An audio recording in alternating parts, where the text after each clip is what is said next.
ارسطو اپنے شاگرد سکندر کو کہا کرتا تھا کہ عورتوں سے دور رہا کرو۔ محل کی عورتوں نے ارسطو کے پیچھے ایک خوبصورت لڑکی لگا دی تاکہ اسے سبق سکھایا جائے اور ان کے اور سکندر کے بیچ مداخلت نہ کرے۔ ایک دن اس لڑکی نے ارسطو سے فرمائش کی کہ اسے گھوڑے کی سواری کرنی ہے۔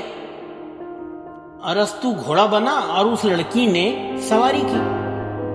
اسی دوران سکندر کو اطلاع کر دی گئی کہ جو استاد آپ کو ہم سے روکتا ہے اس کی اپنی حالت ملاحظہ کی جائے۔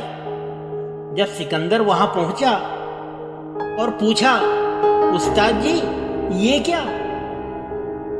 ارسطو نے جواب دیا، اسی لیے تو تمہیں روکتا ہوں کہ یہ عورت مجھ جیسے فلسفی کو بھی گدھا بنا دیتی ہے۔